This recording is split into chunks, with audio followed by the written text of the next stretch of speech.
Hello and welcome to our webinar. My name is Tabea Peklo, and today I will present you the flexibilities of and your possibilities with the inventory for testing cognitive capabilities, short form INT. This webinar will be recorded, so you can find it on demand afterwards on our website. Before I get more into the topic of INT, I briefly want to talk about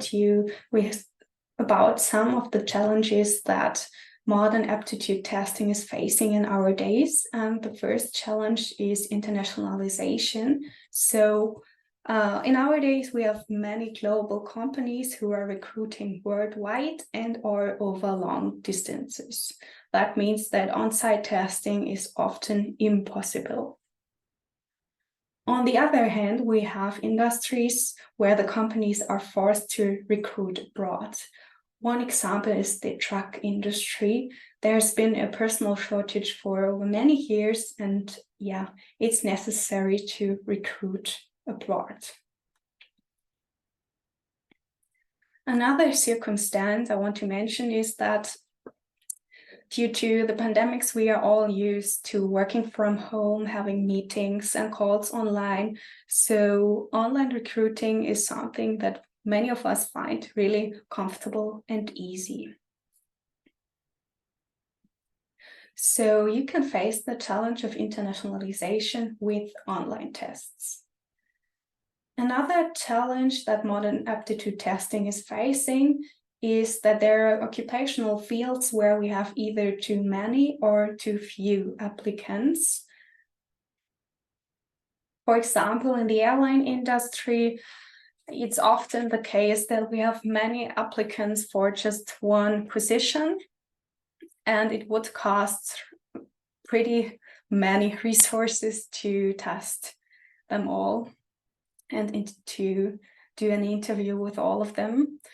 And then on the other hand, we have occupational areas like the field of IT, where we have really few applicants or a few applicants that are actually a good fit for the certain position.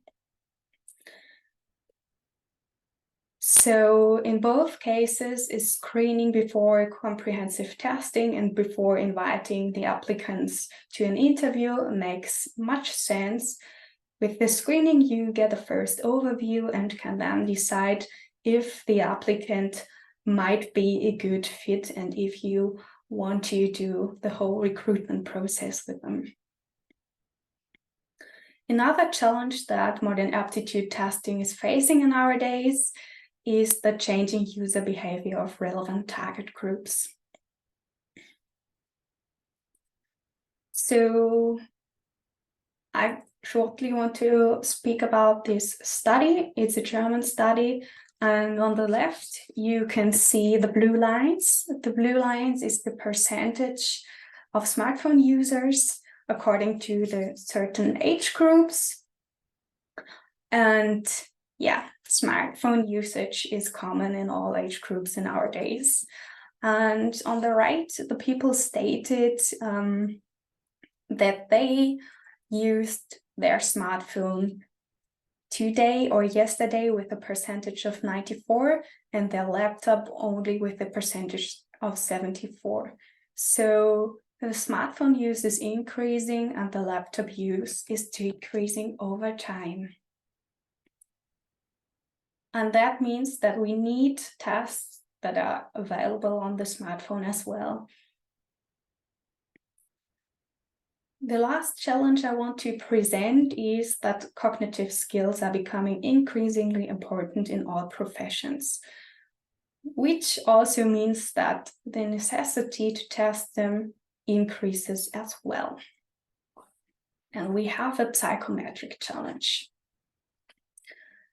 So the reason why cognitive abilities are becoming increasingly important is that they are highly predictive of school, academic, and career success. And the correlation is positive, so the better the cognitive abilities, the better people perform in various professional tasks. And one reason for that is that automation takes over many simple tasks already. So employees at all levels take on increasingly complex tasks which require cognitive abilities. So to make sure that applicants have all those cognitive abilities, we need tests that are based on a scientifically sound model. And with INT, you test 5 specific cognitive abilities. So we have the subtest logical reasoning. In this subtest, the respondent has to identify in a cell in a matrix that does not conform to the rules that the other cells are following. Then we have the subtest numerical abilities. Here, the respondent has to complete an equation by filling in the missing numerical operators. In the subtest verbal abilities, the respondent has to complete a word analogy. So apple to fruit is like carrot to what? And then they have to choose the word from the list. In the subtest's visual spatial ability, the respondent is presented with geometric figures, and then they have to decide from which direction they have to view the start figure to get to the target figure. And the subtest long-term memory, the respondent has to memorize information about fictitious companies, and afterwards they have to answer questions about those companies. With INT, you not only test the specific cognitive abilities, but also the overall cognitive capability. So every time the test person performs 2 or more subtests, you will also get a value for the overall cognitive capability. INT can be administered on the smartphone, tablet, or PC. On the left, you can see the smartphone view, and on the right, we have the PC view. My colleague already gave you some insights into the previous 4 subtests and also into the special features of INT. You can watch that webinar on our website and get there via this QR code.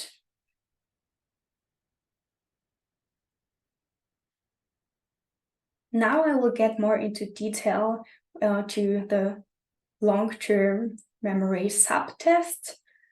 It is now available, and the long-term memory subtest refers to the capacity to commit information to memory over the short or medium term, to integrate it into one's own knowledge base, and to recall or recategorize it in new ways as needed. All of the subtests are based on the CHC model, so the Kettle-Horn-Cowan model, and long-term memory is assigned to the secondary factor learning efficiency. That is the capacity to learn, store, and consult information.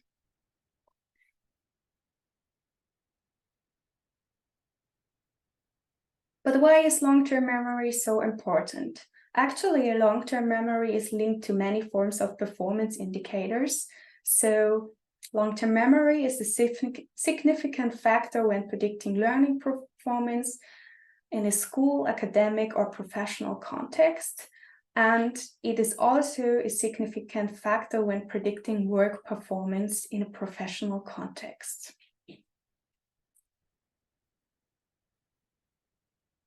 Our long-term memory subtest consists of 3 phases. So we have the learning phase with a duration of 6 minutes. Then we have a so-called break.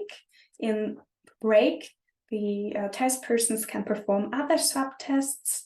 And after the break, which should last at least 30 minutes, the test phase starts. In the learning phase, respondents have to memorize information about 6 fictitious companies. As you can see, these information are verbal, numerical, and visual information, and the respondents can freely switch between the company profiles. So it's really like they can decide how much time they want to spend on which profile. Then we have the break, and then we have the test phase. In the test phase, respondents have to answer questions about the fictitious companies. On the left, we have the smartphone view, and on the right, we have the PC view.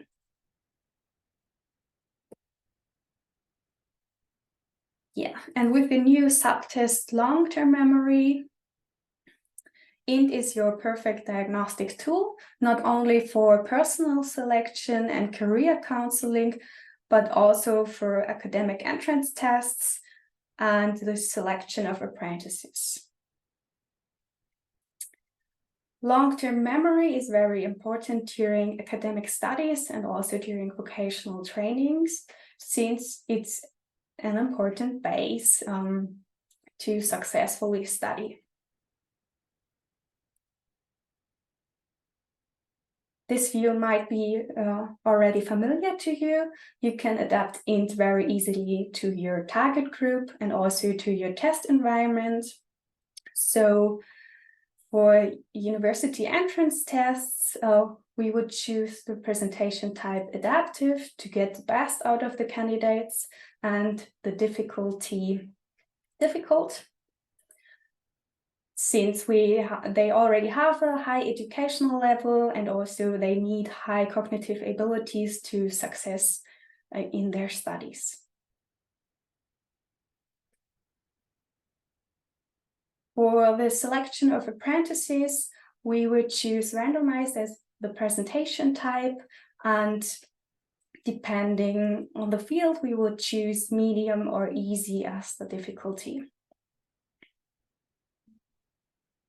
You can also adapt the reliability to your certain needs.